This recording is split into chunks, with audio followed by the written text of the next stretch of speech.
저는 오늘 좀 다른 이야기를 좀 해보겠습니다. 4월 7일 날 여러분도 알고 있는 이용수라는 할머니가 대구에서 기자회견을 했습니다. 그 기자회견 내용이 매우 충격적입니다. 이용수 할머니는 정신대, 다시 말하면 위안부에 피해를 당했다고 일제히에서 강제로 끌려가서 성노예로 본인이 착취당했다고 했던 사람이고, 그리고 그 내용을 주제로 미국까지 갔던, 그리고 대한민국의 모든 집회에 출연했던 사람입니다. 그 사람이 기자회견 했는데 그 내용이 아주 재밌습니다. 그 사람 입에서 나온 얘기입니다. 수요 집회는 증오와 상처만 가리킨다. 하나도 도움 안 되는 수요 집회를 없애야 한다고 이야기했습니다. 여러분, 우리가 수차례 지적했던 겁니다. 그들은 그 할머니를 이용해서 지난 시기에 있었던 불행했던, 그리고 그 내용도 아직 정확하게 확인되지 않은 몇 가지 많은 사실들이 있습니다. 그것을 이용해서 어린아이들에게 한국과 일본의 그 모든 것들을 증오하도록 한국과 일본을 관계를 틀어놨고, 그리고 일본 사람들을 증오하는 것으로 만들어놨습니다. 그런데 이 정신대에 피해를 당했다는 할머니 입에서 나온 얘기입니다. 그리고 학생들이 수요 집회에 참가하기 위해서 귀한 돈과 시간을 쓰지만 집회는 증오와 상처만 가르쳐서 이제부터는 올바른 역사 교육을 받는 한국과 일본의 젊은이들이 소통하고 왕래하면서 역사 문제를 해결해야 한다고 말했습니다. 그리고 이 할머니는 정대협에 수십 년간 이용만 당했다고 밝혔습니다. 그런 취지의 주장도 했습니다. 그리고 그가 참가한 학생들이 낸 성금이 도대체 어디에 쓰여 있는지 모르겠다고 이야기했습니다.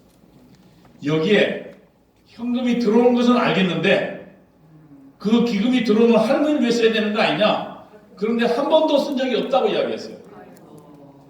근데 거기에 이번에 국회의원 당선자가 된 사람이 있습니다. 윤미향이라는 여자입니다. 그 여자가 반박을 했습니다. 그런데 그 내용이 더 웃깁니다. 지난 수십 년간 쓴 것 중에 겨우 3차례만 썼습니다. 그것도 한 번은 1억 준 것은 그 일본에서 준 100억엔, 이게 10억엔, 그러니까 100억이라는 돈을 받지 않기로 한 사람을 그 당시 국민들이 주자라는 모금운동을 벌였고, 그 모금운동이 일어나 준 것 말고는 실제로 그동안 준 것이 하나도 없다는 거죠. 그동안 위안부 문제는 주사파들이 국민들의 반일 감정을 일으키는 상징적 도구였습니다. 주사파들은 이용수 할머니 등 위안부 피해를 당했다는 할머니들을 앞장세워서 전 세계를 돌면서 일본의 만행을 규탄했습니다. 그리고 대한민국 서울에 있는 일본 대사관 앞에 위안부라는 동상을 만들어 놓고 매주 수요일마다 어린아이들을 동원해서 일본의 만행을 규탄하는 시위를 벌였습니다. 이들 덕분에 지금 대한민국과 일본은 최악의 관계로 치닫고 있습니다. 우리는 그런데 왜 지금 이들이 반일 감정을 추스리고 있는지, 반일 감정을 붙이고 있는지 그 내용을 알아야 합니다. 우리는 이들이 왜 반일 선전을 하고 있는지 그 이유를 잘 모르고 있습니다. 1975년 2월 17일 김일성은 조선노동당 중앙위원회 집회에서 남조선 혁명의 성공을 위해서는 소위 각근 전술이 필요하다고 주장했습니다. 그 내용은 이렇습니다. 남조선 정권은 미국과 일본이라는 두 개의 끈에 유지되고 있다. 사람이 머리에 쓰는 가시 머리에 쓰고 있지 않습니까? 그러면 그 끈이 이쪽에서 연결한 끈과 이쪽에서 연결한 끈이 있다는 겁니다.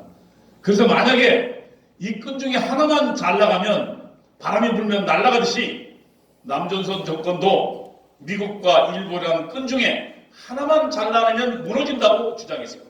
그게 1975년도 2월 달입니다. 김일성의 지령입니다. 김일성은 남조선 정권을 타도하기 위해서는 미국과 일본의 두 끈 중에 하나만이라도 잘라내기 위해서 끈 전술을 써야 된다고 주장한 겁니다. 지금 그 뒤에 그 나오네요. 저 할머니가 이용수란 할머니입니다. 여러 가지 그 얘기가 있습니다. 저 사람이 정말 92살이 맞냐? 그리고 최근에 나온 그 진술에 보면 그 윤미향이 한 진술을 보세요. 맨 처음에 그 저 이용수란 할머니가 전화 왔을 때 자기가 들었다고 주장했다는 거예요. 그러니까 자기가 직접 피해를 당한 게 아니고 자기가 들었다고 주장했습니다. 지금 그 윤미향 얘기가요. 그런데 그래서 지금 그 이용수라는 할머니 얘기도 지금 한 3차례 바뀝니다. 말이. 맨 처음 돈을 보고 갔다고 이야기했다가 하여튼 여러 3차례 바뀌는데 어쨌든 저는 그 진위 여부를 떠나서 저들은 저 사람을 이용해서 일본과 대한민국의 철천지 원수로 만들었어요. 여러분, 그 배후에는 김일성의 각군 전술이 있었던 겁니다. 그 이유를 알아야 돼요. 우선 한국과 일본은 어떤 나라입니까? 물론 저는 일제 36년은 정말 치욕적인 우리 한반도에 사는 대한민국 사람으로서는 치욕적인 경험이라고 생각합니다. 다시는 그러한 일이 일어나지 말아야 합니다. 그러나 그 이전에 우리가 분명히 하나 듣겠습니다. 조선이 패망하기 전에 조선 한반도 전체를 지키는 군이 8,900명이었어요. 여러분, 당시 일본은 수십만 대군이었어요. 그런데 한반도 조선을 지키는 군대가 중앙군, 지방군 모두 합쳐서 8,900만이었어요. 그러면 그 나라가 망하지 않고 100입니까? 저는 일본의 침략 정말 규탄하지만 그 조선을 이끌었던 그 조선의 지도층이 그 패망의 책임이 있고, 그런데 우리는 그 조선의 지도층에 대해서 패망의 책임을 돌리지 않고 일본만 욕하고 있습니다. 맞습니다. 그 다음에 저는 36년의 그 치욕적인 것은 우리가 절대 잊지 않아야 된다고 생각합니다. 그러나 일본이 망했습니다. 그리고 일본과 한국은 비슷한 시기에 민주주의 공화국을 건설했습니다. 일본도 자유민주주의 공화국입니다. 그리고 시장경제를 채택한 나라입니다. 대한민국도 자유민주 공화국이고 시장경제를 채택한 나라입니다. 일본과 우리는 지금 현재 많은 가치를 서로 공유하고 있습니다. 그런데 여러분, 한민족이라는 북한은 어떻습니까? 6.25 전쟁을 일으킨 나라입니다. 수백만이 죽게 한 나라예요. 그리고 그 나라는 공산 전체주의 나라입니다. 공산주의 나라예요. 우리가 어느 것 하나 정치 체제상 도대체 같이 갈 수 없는 나라예요.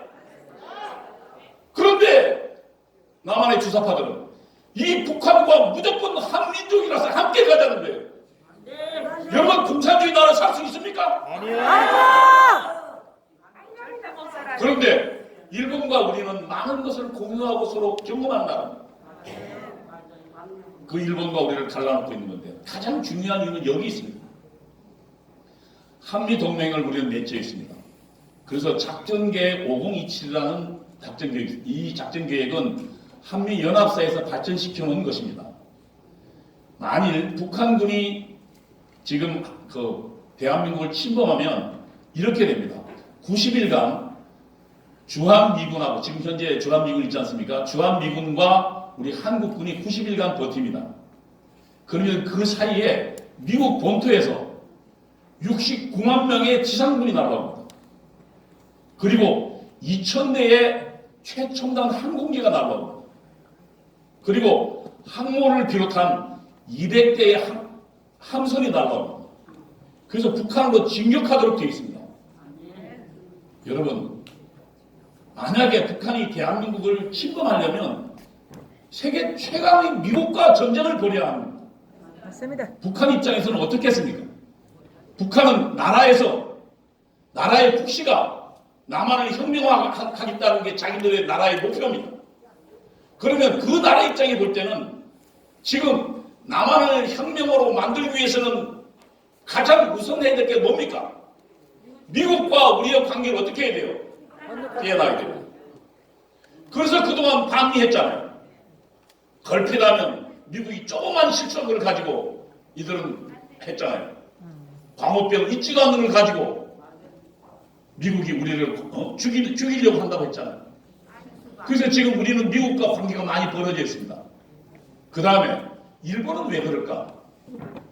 지금 미국이 한국에 전쟁이 벌어지면 90일 내에 날아오려면 지금 그 69만 명과 2,000대 그 다음에 수백 대의 항공모함이 오려면 굉장히 많은 시간이 걸립니다. 근데 그것만 온다고 되는 게 아니고 많은 보급 물자가 있어야 됩니다. 포탄도 필요할 거고 미사일도 필요할 거고 그 다음에 먹고 사는 것도 필요하잖아요. 그게 지금 어디에 있는 줄 아십니까? 일본에 있습니다. 맞아요. 대한민국의 가장 안보를 지키는 미군의 가장 중요한 보급 창고가 일본에 있어요. 그러면 한반도에 전쟁이 벌어지면 주한미군이 붙으면서 어때요? 일본에 있는 그런 무기와 그 다음에 여러 식량과 여러 보급품들을 가지고 북한과 싸우는 겁니다. 그럼 북한 입장이 볼 때는 남한을 혁명화시키려면 어떻게 해요? 미국을 우선 가장 중요하게 여기고 그 다음 또 어디에요? 일본하고 관계를 끊어놔야죠. 이게 김일성의 가끔 전술입니다. 여러분 또 이상한 거는 윤미향이라는 당선자 이번에 국회에 들어갔잖아요. 네. 윤미향은 당선자란 그 남편은 김상석이라는 사람인데 남매 간첩단 사건에 연루됐던 사람입니다. 전부 다 봤잖아. 대부분의 확정 판결 받은 사람이에요. 간첩들이. 일본의 조총련한테 돈을 받아서 공작했던 사람이에요. 그 사람이 윤미향의 남편입니다. 똑같은 사람. 윤미향 또한 전국 주사파예요. 여러분 정신대 문제가 윤미향이나 이런 사람이 주사파가 나오기 전에는 정신대 문제가 대한민국에서 한 번도 일어난 적이 없어요. 60년대 여러분 들어본 적 있습니까? 없어요. 70년대 들어본 적 있습니까? 없어요. 주사파가 창궐하기 시작 80년대 중반부터 이 문제가 대한민국에서 불거지기 시작하고 그리고 어떤 문제들이 나오기 시작하면서 지금 한명대 취향으로 가고 지금 이제 이렇게 더 간다면 우리는 일본과 국교 단절할지도 몰라요. 여러분 주사파의 그리고 김일성의 가끔 전술이 대한민국에 먹히고 있는 겁니다. 우리는 아까 선거 부정은 저는 제가 보기에는 대법원을 통해서 거기서 밝혀질 거라고 생각합니다. 그러나 우리가 훨씬 더 중요한 사실을 놓치고 있습니다. 대한민국을 장악한 주사파들의 전략 전술에 우리가 노련하고 있다는 사실을 놓치고 있습니다.